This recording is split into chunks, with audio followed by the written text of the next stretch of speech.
Anasema panda. Vous montez. Na mnapanda. N'importe quel faux prophète peut venir. Nabii mbaya anaweza kuja. Il vous dit donnez. Anasema mtoe. Vous donnez. Na nyinyi mnatoa. Alors nous voulons parler aujourd'hui Na leo tunataka tuseme kuhusu des liens ancestraux. Tunataka tuongelee kuhusu vifungo vya mababu. Les liens familiaux. Ama vifungo vya kifamilia. Parce que voilà un fonds de commerce. Maana hiyo ndio imekuwa sasa chanzo cha biashara. Que beaucoup de charlatans utilisent. Ambao sasa leo manabii wa uongo wanatumia. Bien évidemment, il y a des serviteurs de Dieu qui ne sont pas éclairés. Ni kweli leo kuna watumishi wa Mungu bali hawajafunuliwa. Ce n'est pas un problème. Hiyo sio shida. Et on espère que par ce moyen, Dieu va les éclairer. C'est des vrais enfants de Dieu. Lakini tunajua kwamba kupitia njia hii Mungu atawaangazia. Il ne faut pas les condamner. Hatutawahukumu hapana. Il faut avoir de l'amour pour eux. Tunakuwa na upendo kwa ajili yao. En priant que Dieu les éclaire. Na kuwaombea ili Mungu afunulie. Comme le peuple de Dieu qui nous écoute. Gisi taifa la Mungu natusikia. Qui est enchaîné par des doctrines des liens familiaux et des liens ancestraux. Ambao wamefungwa na mafundisho ya vifungo vya familia na mababu. Qui a besoin d'être délivré. Ambao wanahitaji kufunguliwa. Par l'enseignement. Kwa njia ya mafundisho. Jésus-Christ va dire dans Jean chapitre 8 verset 30 à 32. Yesu akasema ndani ya Yohana sura ya 8 mstari wa 30. Si vous demeurez dans ma parole, mkidumu ndani ya neno langu, vous êtes vraiment mes disciples. Ninyi ni wanafunzi wangu kweli kweli. Et vous connaîtrez la vérité. Na mtajua ukweli. Et la vérité vous affranchira. Na ukweli huu utawaweka huru. Il n'a pas dit de demeurer dans la parole d'un pasteur. Hakusema mtadumu ndani ya neno la mchungaji. Il n'a pas dit de demeurer dans la parole d'un prophète. Hakusema mtadumu ndani ya neno la nabii yeyote. Il n'a pas dit de demeurer dans la parole d'un homme. Hakusema mtadumu ndani ya neno la mwanadamu. Il a dit de demeurer dans sa parole à lui. Alisema mtu adumu ndani ya neno lake peke yake. Donc c'est-à-dire que c'est en lui. Kwa hivyo inamaanisha ndani yake que la parole est expliquée, éclairée. Ni ndani yake ndio neno limefunuliwa na linafundishwa. Qu'on reçoit la révélation, qu'on est lavé. Na hapo ndani ya neno hili tunapata ufunuo na tunaoshwa. Donc voilà pourquoi nous disons. Na ndio maana tunasema kwamba vous devez avoir vos écritures où vous vous trouvez. Mnafaa kuwa na maandiko yenu mahali popote. Ils viennent. Ili wale wabaya wanaweza kuja. Certains l'invitent des assemblées. Watu wanawaita ndani ya makundi zao. Qui passent le temps à vous prendre de l'argent. Wanachukua nafasi ya kuchukua pesa zenu.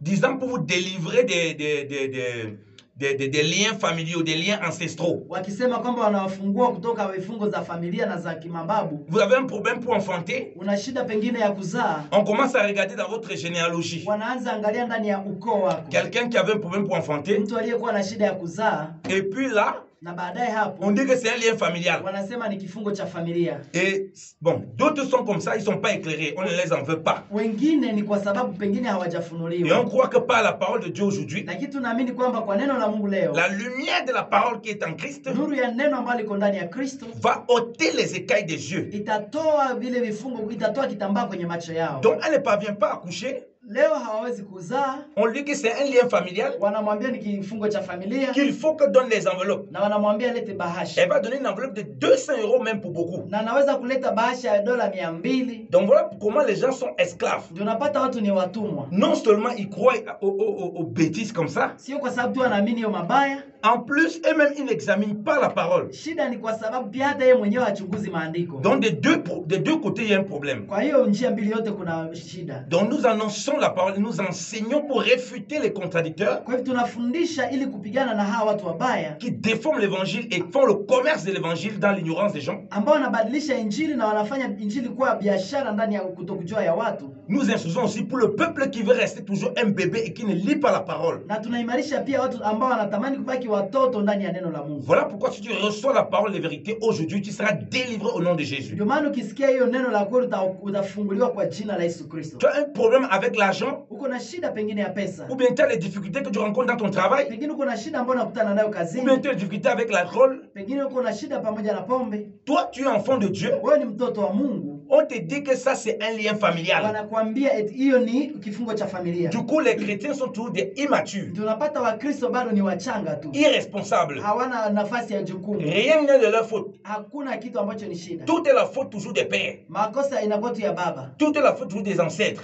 Makosa inakuwa tu pengine ni mababu. Et ceux qui vous ramènent dans ça, et vous-même si vous ramenez dans ça, na wenyewe wanawaleta hiyo na hata ukijileta ndani, Christ devient inutile pour vous. Yesu Kristo anakuwa kama hana faida kwako. Vous êtes en train de régner l'œuvre de la la croix. Hiyo ni kama mnakataa kazi ya Sa msalaba. mort n'a servi à rien. Na kazi yake na kifo chake hakikuwa na faida. Parce que Christ est venu nous délivrer d'un lien ancestral terrible. Maana Kristo alikuja kutufungua kutoka vifungo vya mababu cha ajabu sana. Parce que le lien ancestral que Christ et le lien familial que Christ est venu détruire, tuer, Maana Kristo alikuja kuharibu hiyo kifungo cha familia na kia mababu. anéantir, Na kaiharibu crucifier, na akasulubisha complètement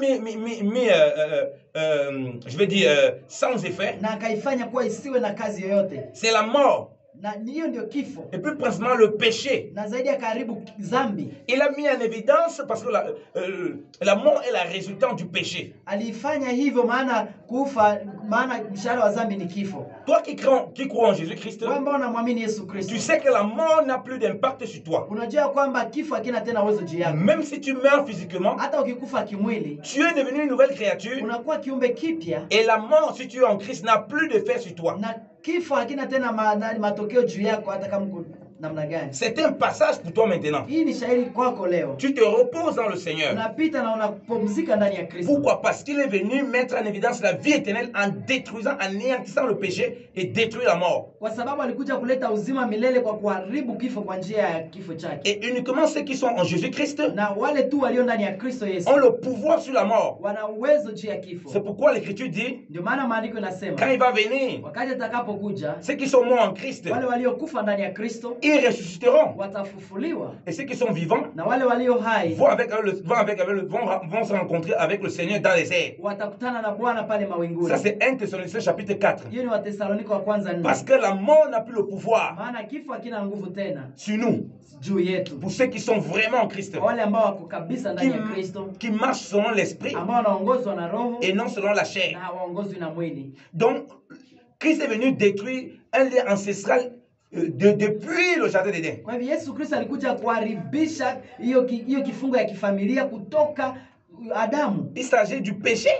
Hiyo ni dhambi. Donc, ça veut dire que Christ, si vous dites que vous voulez encore toucher les liens ancestraux, Tunasema kama unataka leo kugusa mambo ya kifungo cha mababu. en réalité, vous annulez le sacrifice de Christ. Kweli wa mambo ni kama unaharibu kazi ya Parce Kristo. que Christ est remonté jusqu'à Adam. Maana Yesu Kristo alienda mpaka kwenye Adamu. Si vous voulez commencer à regarder les liens ancestraux, Ukianza kuangalia kifungo cha mababu, les liens familiaux, kifungo cha familia, il faut que vous remontez jusqu'à Adam. inafaa uende mpaka kwenye Adamu. Vous serez en train de refaire le travail de Jésus.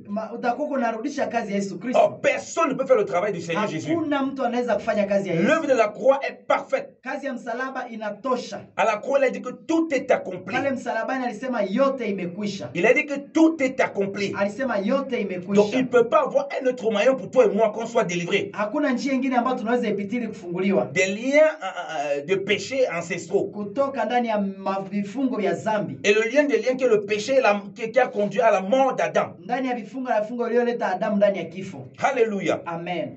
Lisons l'écriture bien-aimée dans le Seigneur. Tusome maandiko wapendwa katika Bwana. Lisons l'écriture. Tunasoma neno. Donc aujourd'hui, comme nous avons dit, Jinsi tulivyosema tu leo. vas être délivré par la parole de Dieu Unafaa kufunguliwa na neno la de Mungu ces fausses doctrines kutoka hii mafundisho mabaya, et tu vas arrêter de donner ton argent aux charlatans. na utaacha kupeana pesa yako kwa manabii ya Et tu uongo. vas arrêter de marcher par la chair si tu es un Na enfant de Dieu. utaacha kutembea kimwili kama kwa mtoto wa Mungu. Car ton problème c'est la foi. Maana shida yako ni imani. De croire ce que le Seigneur dit qu'il a fait. Kuamini yale ambayo Yesu alisema alimaliza. Et de t'attacher à ça. Na kujiunga na hayo. Mais pas t'attacher aux traditions Na humaines sio kujiunga na mambo ya qui wanadamu. te maintiennent captif. Ambayo inakufunga C'est kabisa. pour ça que tu marches selon la chair. Ndio maana unatembea kimwili. Ton problème lorsque tu es un problème avec la chair, Wakati shida yako kutembea na ce mwili n'est- si tu es un enfant de Dieu, ni kukua mpaka uwe na mtoto wa Mungu. si tu es vraiment né de nouveau, Kama kweli umezaliwa mara ce pili. n'est plus les liens ancestraux. Sio mambo ya kukuwa na kifungo ya familia. C'est ta propre chair Shida ni mwili yako. que tu dois tuer en marchant par Ambao l'esprit. unafaa kuiua ili utembee C'est le kiroho. vieil homme Hilo ni mwitu wa zamani qui va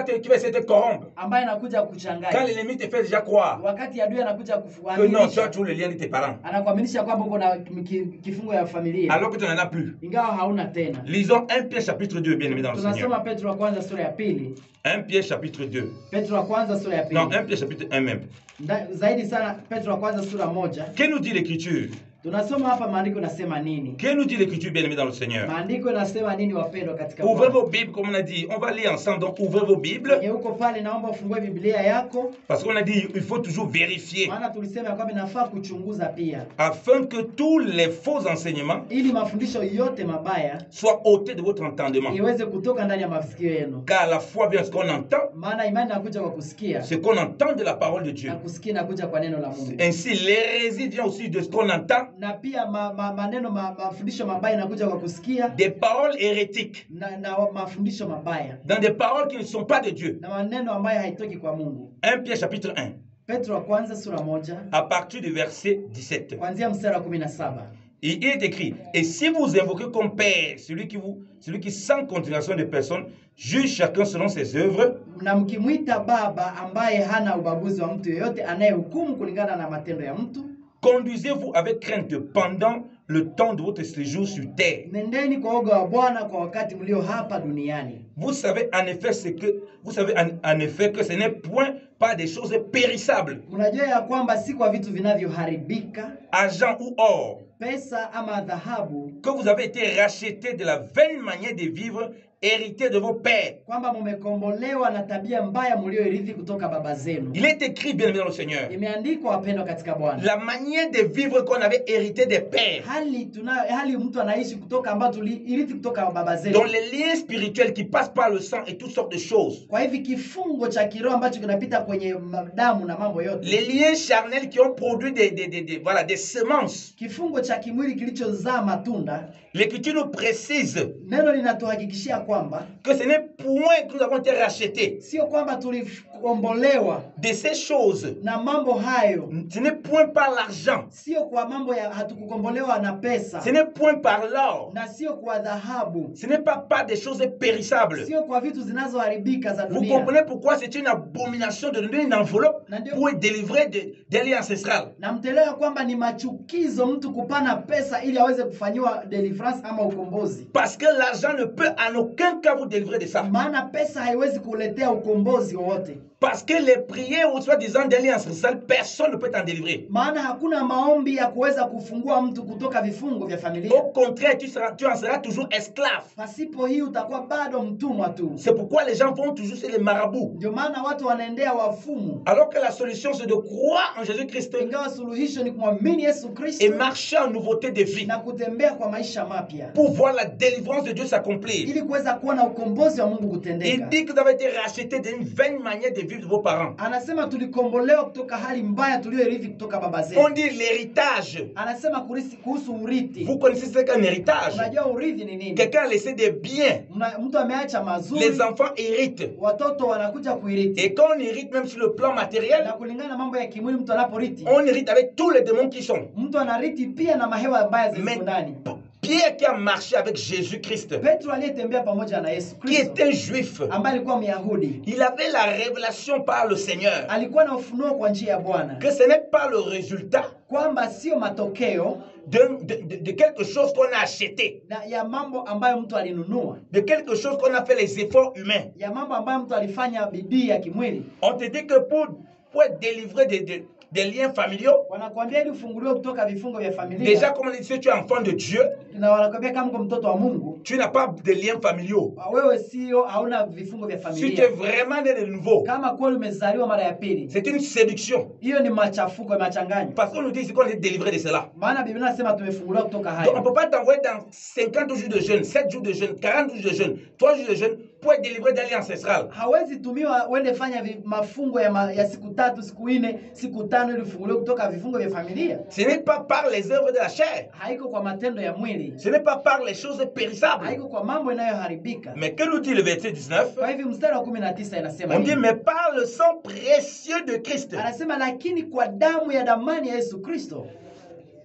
Comme d'un agneau sans défaut et sans tache. Kama kwa kondoo isiyo na shaka ama isiyo na chafuko lolote. On dit par le sang précieux de Jésus-Christ de Nazareth. Wanasema kwa damu ya Yesu Kristo wa Nazareti. Crois-tu à la parole de Dieu ou tu crois à la parole des hommes? Unaamini neno la Mungu ama unaamini neno la wanadamu? Gloire soit rendue à Dieu. Utukufu na imurudilie Mungu. Qu'il nous révèle dans sa parole. Ambaye anatufunulia ndani ya neno lake. Que toi et moi nous avons été délivrés. Kwamba mimi na wewe tulifunguliwa. On dit par le sang précieux. Wanasema kwa damu ya damani. Ce n'est pas pas simplement le sang. haiko tu damu peke C'est yake, un sang précieux. ni damu ya damani, C'est un sang impérissable. ni damu isiyopotea. Parce qu'on nous dit que ce n'est pas par les choses périssables. Maana hapa wanasema sio kwa mambo inayoharibika. Donc les choses périssables Yaani mambo inayoharibika ne peuvent jamais nous délivrer haiwezi de la vaine manière de nos parents. haiwezi kutuokoa na tabia mbaya za wazazi. C'est le sang de Christ qui est précieux. Ni damu ya Kristo peke yake iliyo ya damani. Et si c'est précieux, ça veut dire que c'est impérissable. Na kama ni ya damani maana yake haiwezi Puisque les kuharibika. choses périssables ne peuvent pas. Maana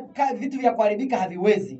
On dit que c'est un agneau sans défaut, sans tache. Wanasema kwa kondoo ambaye hana shida yote na shaka. Et l'Écriture nous précise que Christ a sauvé l'Église par son propre sang. Na Biblia inatuonyesha kwamba Kristo aliokoa kanisa kwa damu yake mwenyewe. On dit que le sang de Christ parle plus que le sang d'Abel. Wanasema ya kwamba damu ya Kristo inasema mazuri kuliko damu ya Abeli. C'est le sang de la croix. Maana ni damu ya ni sauti ya msalaba. Quand tu as cru que Jésus-Christ est quoi? Il est mort à la croix pour tes péchés. Ukiamini kwamba Kristo alikufa kwa msalaba juu yako, Il était enseveli. alizikwa, Et le troisième jour, il est ressuscité pour ta justification. na siku ya tatu akafufuka ili kupate haki.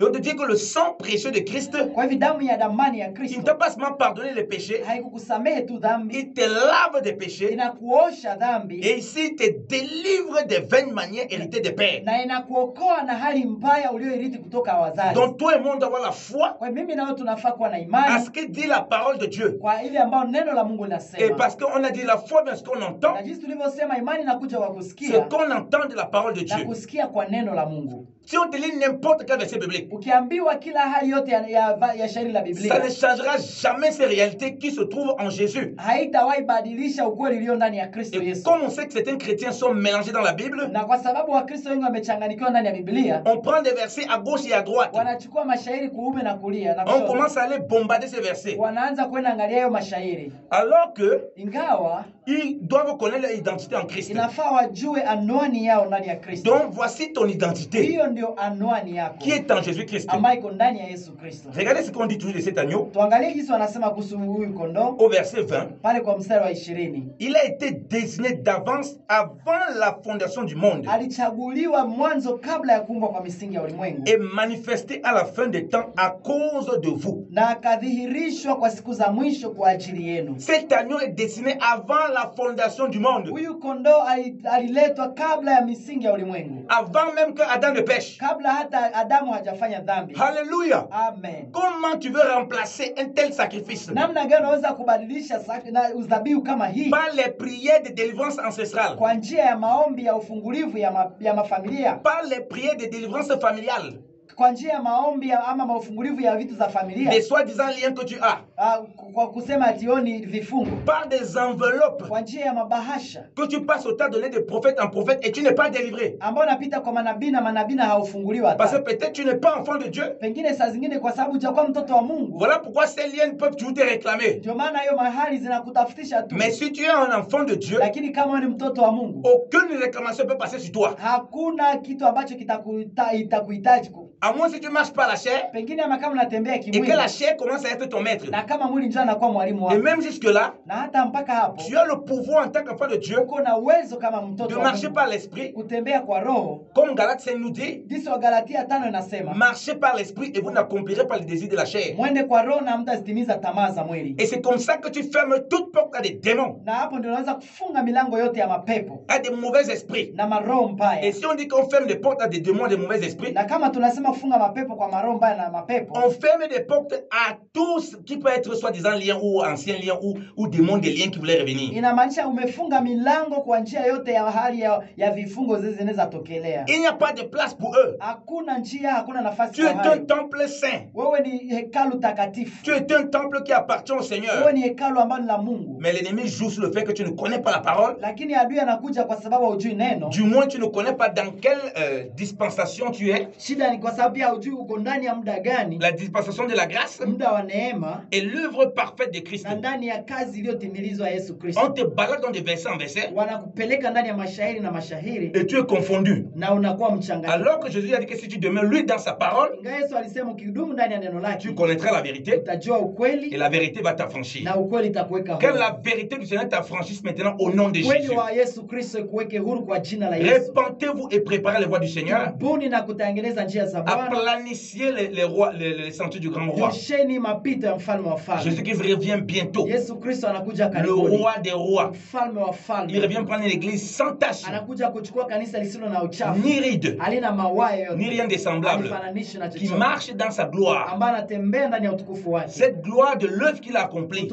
Utukufu ya ambaye ya kazi Et aliyomaliza. non avec les traditions païennes et les traditions bizarres dans l'église. Na sio kwa mila ya mashetani ama ya watu ndani ya kanisa. Qui maintiennent les gens dans l'ignorance. Ambaye inaweka watu ndani ya C'est ujinga. là où Dieu dit que mon peuple périt faute de Na connaissance. ndio maana Biblia inasema taifa langu linapotea kwa kosa kujua. Parce que le peuple a abandonné les voies de Dieu. Kwa sababu taifa limeacha njia za Mungu. Et toutes sortes de charlatans sont installés. Na wote wamekuwa wabaya wamejiweka. Et parce que aussi certains responsables ne font pas d'effort d'examiner chaque chose selon la dispensation de la grâce. Na kwa sababu wachungaji hata hawafanye bidii kuchunguza mambo kulingana na muda wa neema. Pour enseigner correctement les enfants de Ili Dieu. kufundisha vizuri watoto wa Mungu. Donc on dit qu'il était désigné avant la fondation du monde. Biblia inasema alichaguliwa kabla ya kuumbwa misingi ya Il ulimwengu. était manifesté en ces derniers temps pour toi et moi. Alidhihirishwa hizi siku za mwisho kwa ajili yangu na Manifesté wewe. pourquoi? Alidhihirishwa kwa nini? Dans le cas précis qu'on a lu, Katika hali iliyoonyeshwa hapa. pour nous délivrer de la vaine manière qu'on a hérité de nos parents. Tuokoa na hali mbaya tuliyoirithi kutoka babu zetu. Donc si ce n'est pas ignorance que tu croyais encore ces choses, Kama ilikuwa ni kutokujua ndio ulikuwa naamini haya. reçois la parole de Dieu qui te délivre au nom de Pokea Jésus. neno la Mungu linalokufungua kwa Et si jina tu es la Yesu. serviteur de Dieu, tu pratiquais ces choses sur les gens Na kama uko mtumishi wa Mungu unafanya hizo kwa ajili et ya que tu watu. étais ignorant, Na kama ulikuwa mjinga. reçois la parole de Dieu qui te délivre au nom de Pokea neno Jésus. hili ambalo naweza kufungua kwa jina la Et Yesu. si tu prenais même de l'argent, tu faisais des enveloppes, peut-être même par ignorance. Pengine ulikuwa unachukua pesa na bahasha za watu kwa Arrête kutokujua. ces pratiques qui ne sont pas plaisantes au Seigneur, Acha hiyo matendo ambayo hampendezi Mungu. déformant la vérité du Kwa Seigneur. kubadilisha neno la Mungu. Alléluia. Amen, amen. On dit au verset 21, Wanasema mstari wa 21. on dit maintenant, parlez-vous, croyez en Dieu, Anasema kwa njia yake mnamwamini Mungu. qu'il a ressuscité d'entre les morts Ambaye alimfufua kutoka wafu et lui a donné la gloire, na akampatia utukufu afin que votre foi ili imani yenu et votre espérance na tumaini lenu soient en Dieu. ikuwe juu ya Mungu. Alléluia. Amen. Donc par Jésus-Christ de Nazareth, Yaani kwa njia ya Yesu on dit Kristo wa maintenant Nazareti. que vous croyez en Dieu Anasema mnaweza kuamini sasa Mungu et vous croyez la résurrection des morts. na mnaamini kufufuka kwa wafu. Vous croyez que vous ne mourrez plus. Mtaamini ya kwamba mtakufa tena. Que même si vous mourrez, Hata kama mnakufa, la mort n'a plus d'impact sur vous. kifo hakina tena nafasi juu yenu. Parce que Jésus-Christ a les clés de la mort du séjour des morts. Maana Yesu Kristo ana kifunguo cha kuzimu na kifo. On dit afin que votre foi et votre espérance soient en Dieu. Wanasema ili imani yenu na tumaini lenu liwe ndani ya Mungu. Et non sur les doctrines d'hommes. Na isikuwe juu ya mafundisho ya wanadamu. Et non sur les hommes. Na isikuwe juu ya wanadamu. Si votre foi est vraiment en Dieu, Kama imani yenu iko kwa Mungu, il faut demeurer dans cette parole simplement. inafaa kudumu ndani ya neno hili bure. Il faut croire ce qu'on vient de lire Inafaa kuamini yale tumesoma pour connaître votre délivrance, ili kujua ufungulivu wenu, pour vivre une vraie délivrance en tant qu'enfant de ili Dieu kuweza kuishi ukombozi wa kweli kama qui mwana vient wa de la Mungu, parole, ambaye inatoka ndani ya neno, de la parole pure. ndani ya neno safi. Bien-aimé dans le Seigneur. Kwa hivyo wapendwa katika Bwana, Même sous la loi, hata chini ya sheria Dieu avait précisé, Mungu alionyesha kwamba, et quand vous voyez même sous la loi, mkiona hata chini ya sheria, regardez le livre des Chroniques, mkiona kitabu cha mambo ya nyakati, lisez le livre des rois. msome kitabu cha wafalme. Dieu avait dit sous la loi Mungu alisema chini ya sheria qu'il punit les iniquités des pères sur les enfants, ça c'est vrai. kwamba anaweza kulapiza watoto kwa sababu ya dhambi ya baba zao Jusqu'à la 4e génération. mpaka kizazi cha 4. Ni kweli, Et que ceux qui obéissaient à Dieu, qui le craignaient, na wale wanaotii Mungu na kumwogopa jusqu'à la 1000e génération, mpaka kizazi cha 1000 ils étaient bénis. walikuwa Mais wamebarikiwa. regardez que sous la loi, Mwangalie chini ya sheria, lorsqu'un roi marchait selon Dieu, wakati mfalme alikuwa anatembea sawa na Mungu, il était béni par Dieu. alikuwa anabarikiwa na Mungu. Si sa descendance venait, il ne craignait pas Dieu. Na kama kizazi yake kilikuwa Il avait hakiogopa, aussi le jugement de Dieu sur lui.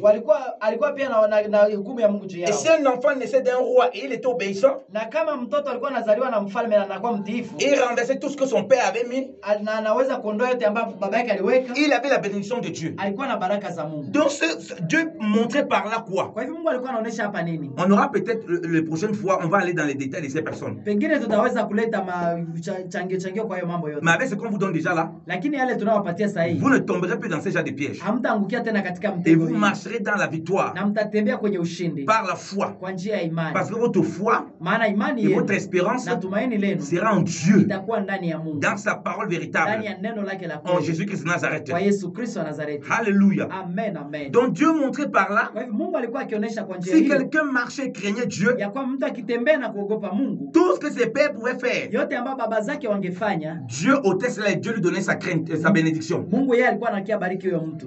C'est pourquoi Dieu rappelle par Ézéchiel Ndio maana Mungu akakumbusha kupitia que les Ezekiel enfants d'Israël ne vont plus passer le temps à dire les proverbes. kwanza kwamba watoto wa Israeli hawatapitia mambo magumu. On va lire la parole de Dieu. Tutasoma neno la Mungu. Ézéchiel chapitre 18, merci Saint-Esprit. Ezekiel sura ya 18, asante Roho. Donc, beaucoup de chrétiens, Kwa hivyo Wakristo wengi on a dit ils sont des enfants. ni watoto kabisa, S'ils sont des vrais enfants de Dieu. kama ni watoto wa Mungu Et kweli, beaucoup ne sont pas convertis. lakini wengi Ils hawajaokoka. continuent à voir plutôt leurs parents, leurs ancêtres, leurs tantes qui veulent le tuer. Ils voient toujours que c'est les gens qui leur veulent du tort. Wanaona tu gisi ni wazazi, babu na wote wanaona tu kama ndio wanakuja kuwaua. Tout leur problème dépend des autres. Yaani inamaanisha kama shida yote wanapata kudunia ni Rien ne wanadamu dépend, ndio waliua. rien ne dépend d'eux. Hakuna kenye kinatoka ndani yao. Donc ça devient facile de mettre sur les liens ancestraux, Yaani inakuwa rahisi kuweka juu ya kifungo ya mababu, sur les liens familiaux. juu ya kifungo cha familia. Mais regarde ce que Dieu dit, nous sommes encore sous la loi. Va les prophètes. Lakini tuangalie yenye Mungu anasema hapa chini ya sheria. Il dit à partir du verset 1. Kuanzia mstari wa kwanza.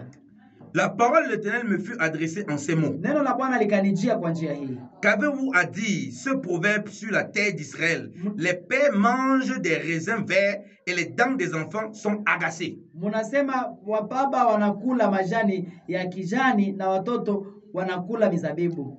Voilà ces juifs Mwangalia Wayahudi qui est une figure de l'église. ambao ni picha ya kanisa, Car ce texte est prophétique. ambao hii neno niko kinabii, Qui passait le temps à répéter les proverbes. walikuwa nasema tu misemo, Comme quoi les pères ont péché. wakasema wazazi walifanya Ils ont mabaya, mangé les raisins verts. walikula zile marezeve Et c'est les dents des enfants qui sont cassées. na meno ya watoto ndio imekatika. Comme quoi c'est la faute des pères. Wakaonesha kwamba ni makosa ya baba. Et ils vivaient dans le désordre total. Walikuwa wanaishi ndani ya machanganyiko. Comme les gens aujourd'hui vivent dans le désordre. Hisi leo watu wanaishi ndani ya michanganyiko. Ils vivent dans toutes sortes de pratiques. Wanaishi ndani ya matendo yote. Ils ne font pas ce que Dieu demande. Hawafanyi kile Mungu anataka. Et tout est la faute de leur père et de leur mère. Na wanaona hiyo yote makosa ya baba na mama. Donc ça devient facile. Inakuwa ni rahisi. Les enfants d'Israël qui est censé représenter le peuple de Dieu. Watoto wa Israeli ambao wanaonesha kama ni taifa la Mungu. Comme l'église est le peuple de Dieu. Kisi kanisa ni taifa la Mungu. Voilà comment certains dons ont inventé cela. Donc c'est pas de nouveau. Hivi ndio watu walileta, hiyo si mambo mapya. Des liens familiaux. Oh, vifungo vya familia. Des liens ancestraux. Vifungo za mababu. Des délivrances ancestrales. Oh, ukombozi ya kimababu. Annulant ainsi l'œuvre de la croix. Kuvunja kazi ya msalaba. Et installant quelque chose qui n'a rien à voir avec Dieu. Na wakaleta vitu ambavyo havina uhusiano na Comme Mungu. ce peuple qui passe autant à citer ce proverbe. Kama taifa hili walikuwa wanasema msemo hiyo. Que les pères ont mangé les raisins. Kwamba wababa walikula vitu vibaya. Mais ce sont les dents qui se sont cassées. Lakini ni meno ya watoto ndikakatika. Ça c'est des irresponsables. Hii ni kutokuwa na mtu wa majukumu. Des immatures. Watu ambao Qui hawajakomaa. passent le temps à mettre leurs problèmes sur les autres. Wanaweka shida zao juu ya Et wengine. c'est une figure des orgueilleux. Hiyo ni picha ya watu wenye kiburi. Les orgueilleux sont ainsi. Wenye kiburi wako Tout ce hivyo. qu'ils ont, Wote yote ambao wako c'est la nayo faute des autres. inakuwa makosa ya Ils voient wengine. toujours que tout le monde sont contre eux. Wanaona kama watu wote wanawapinga. Les gens qui sont toujours contre le mépris envers les gens, Wakati wako na madharau mbele ya watu. ils voient toujours que tout le monde s'oppose à lui. Wanaona kama kila mtu Ils amewapinga. ne s'examinent jamais. Hawezi kujichunguza hata kidogo. Voilà pourquoi c'est facile d'accuser le sorcier, Ndio maana ni rahisi kusema ni wachawi. d'accuser telle ou telle personne. Ni ule fulani ama Les yeux sont fixés sur les autres unakuta macho iko juu ya et wengine. non sur le Seigneur pour qu'il nous montre ce qui ne va pas dans nos vies. Na haiko juu ya Bwana ili kutuonesha kile kilicho. Mais regardez ce que Dieu dit au verset 3. Lakini tuangalie kenye Mungu anasema kwa mstari wa Comme dit, 3. nous sommes encore sous la loi. Gisi tunasema tuko chini ya sheria hapa. Et comme on a dit, c'est une portée prophétique. Tunasema hii ni neno la unabii. Parce qu'on retrouve ça dans l'église. Maana tunapata kanisani. Puisque Israël est une figure de l'église. Maana Israeli ni picha ya kanisa. Dieu dit à partir du verset 3. Mungu anasema kupitia mstari wa 3. Je suis vivant. Mimi ninaishi. Oracle du Seigneur. Muujiza wa Bwana. Parole du Seigneur l'Éternel. Neno la Bwana wa majeshi. Vous n'aurez plus de dire ce proverbe en Israël. Musiseme tena msemo huu Israeli. Il dit que c'est fini de raconter cela. Mungu anasema iwe mwisho kusema Voilà hivyo. pourquoi je vous dis que c'est une parole prophétique. Nikamwambia kwamba hii ni neno la unabii. Et par la voix du Seigneur, Kwa njia ya Bwana, ya sauti ya nous le Bwana. disons aussi, Na sisi tunaisema. en vérité, dit le Seigneur, Kwa hivi kwa kweli Bwana vous ne anasema. direz plus du tout ça. Musiseme hayo tena. Si vous êtes des véritables enfants de Dieu, Kama nyinyi watoto wa Mungu kweli. parce que le Seigneur est vivant, Kwa sababu Bwana anaishi. il était mort Alikufa et il est ressuscité na amefufuka. et il vit éternellement. Na anaishi milele. Il a les clés de la mort, Ana kifungo cha le séjour de la mort. na kuzimu. Dans la mort et le séjour de la mort n'ont plus autorité sur vous. Kwa hivi kifo na kuzimu haina mamlaka juu Les yako. liens ancestraux qui étaient liés à cela, Vifungo vya mababu ile kwa juu ya hiyo. il a brisé cela à la croix. Alivunja pale Il a msalabani. détruit cela à la croix. Aliharibu pale msalabani. Il dit qu'on n'aura plus à dire cela. Anasema mtu asiseme hiyo kamwe On tena. n'aura plus à le répéter. Mtu asirudie tena. Si vous entendez la voix du Kama Seigneur, mnasikia sauti ya Bwana, n'endurcissez pas vos cœurs msiifanye mioyo kuwa et migumu. recevez cette parole simple. Na mpokee neno hili kwa urahisi. La preuve, il continue à dire, Na hapa anasema tena, verset 4, mstari wa 4, voici toutes les âmes sont à moi, anasema tazama roho zetu ni zangu, l'âme du Fils comme l'âme du Père. roho ya baba na ya mtoto. L'une à l'autre sont à moi. Zote ni zangu. L'âme qui pêche est celle qui mourra. Roho inayofanya dhambi ndio itakayokufa. Alléluia. Amen. Dieu lui-même décrète que tu ne peux plus t'appuyer sur les pères. Mungu anaonesha ya kwamba hapa hautakuwa tena na uhusiano na mababu.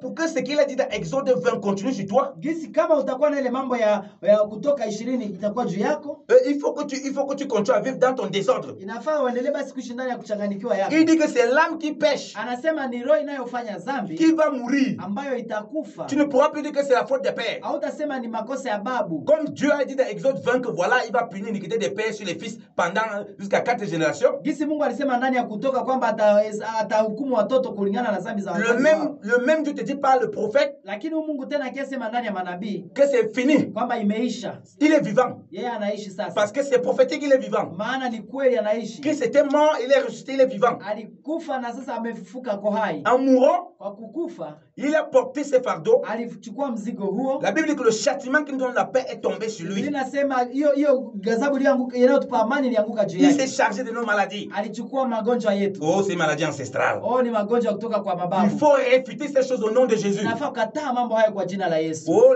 les démons que tu as, c'est les démons ancestraux. Oh, mapepo ulio nayo ni mapepo ya familia. C'est des hérésies. Hiyo ni machafuko. Il faut rejeter ça au nom de Jésus. Tupeni uongo huo kwa jina la Dieu dit Yesu. que c'est l'âme qui pêche, Hapa anasema ni roho inayofanya qui dhambi va mourir. ambayo itakufa. Et il continue au verset 5. Na anasema kwa mstari wa 5, L'homme qui est juste, mtu aliye haki, qui pratique le droit et la justice, anayetenda haki na kweli, et qui ne mange pas sur les montagnes et ne se lève pas les yeux vers les idoles na hapandi kwa mlima kwa kutazama sanamu. de la maison d'Israël, Au kusikia kwa nyumba ya qui ne Israeli. séduit pas la femme de son prochain Ambaye hatamani mke wa et ne jirani yake. s'approche pas d'une femme pendant son indisposition, Na hakaribie hajamiane na mwanamke wakati wake wa qui siku za n'exploite mwezi. personne Na achukue mtu yoyote et qui rend na anaweza kumpatia au débiteur son gage, qui rend à celui qui a emprunté ce qui lui doit, na anaweza kulipa deni kama ako nayo. qui ne commet pas de vol, Na hawezi kuiba. qui donne son pain à celui qui a faim Anampa mkate aliye na njaa. et qui couvre d'un vêtement celui qui est nu, Na anaweza kumpa manguo ambaye hana qui ne mavazi. prête pas à intérêt Na hawezi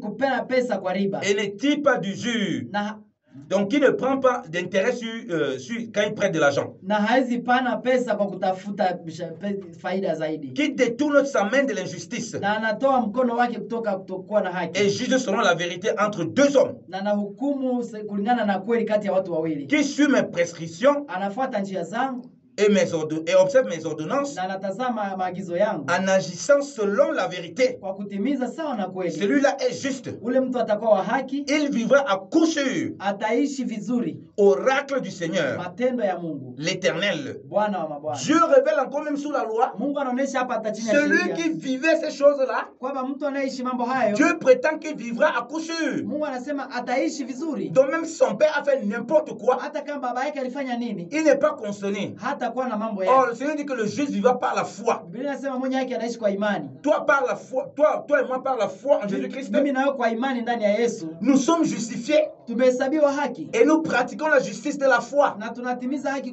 kwa imani. Voilà pourquoi nous vivons. Ndio maana tunaishi Ça, c'est wapendwa. la portée prophétique de ce texte. Hii ndio neno la unabii kwa njia hii. Donc, on ne peut pas nous ramener en arrière. Hawezi kutuleta nyuma. On ne peut pas nous attacher avec les traditions soi-disant ancestrales qu'on a héritées. Hawezi kutuleta ndani ya matradiksio za mapepo za mababu, hapana. Et les liens qu'on nous a attachés avec. Na hapo kwa nyima mavifungo ambao Ce walituweka. n'est pas possible. Haiwezekani. Il dit c'est la parole du Seigneur. Anasema ni neno la Bwana. En vérité, dit le Seigneur. Kwa kweli na Bwana Si tu anasema. entends sa parole, Ukisikia sauti ya Bwana, tu écoutes sa voix unasikia sauti et yake que tu te détournes des fausses doctrines, na unatengana na mafundisho mabaya, sa parole a le pouvoir de te faire marcher en nouveauté de vie. neno lake linaweza kutembeza ndani ya maisha mapya. Et dit au verset suivant, verset 10, Na anasema kwa mstari wa 10, s'il engendre un fils qui soit un brigand akizaa mtoto ambaye ni mbaya et qui répand le sang na anaweza kumwaga damu et qui commet des fautes avec son frère, l'un de ses fautes, na anafanyia mabaya ndugu yake, donc celui-là, huyo mtu Dieu te révèle, Bwana anakufunulia kwamba c'est lui qui périra. au ndiye atapotea. Alléluia. Amen. Que le Seigneur vous bénisse abondamment. Mungu awabariki sana. Nous continuerons demain, Tutaendelea tena kesho là où nous avons laissé. pale mahali La tumeachia. grâce et la paix du Seigneur soient avec Neema ya tous. Bwana ipate kwa juu yenu Au nom de Jésus-Christ de Nazareth. kwa jina la Yesu Kristo wa Nazareti. Amen. Amen. Annonce. Basi tunashukuru sana yule aliye na swali, kwa sababu muda wetu unaisha kwa radio. Unaweza piga kwa hii numero ni 09 94 81 05 23. Nasema hivi 09 94 81 05 23. Basi tena kesho tutakuwa hapa, lakini muda wa asubuhi kuanzia 8h juste. Kesho 8h juste, wapendwa, tutakuwa tena kwa radio tukiendelea pamoja na mtumishi wa Mungu na mtabarikiwa sana. Ni siku kidogo tuko nayo hapa tu, na ninawaomba mwe makini sana kufuata muda wa Radio RPC, Radio du Peuple Congolais. Mungu abariki sana, na yule anayetaka kutuona leo tutakuwa hapa kwa kipindi chetu tena kizuri sana kwa sale ambayo iko karibu na stad. Basi karibu kwa wote. Amen. Amen. Asante na asante.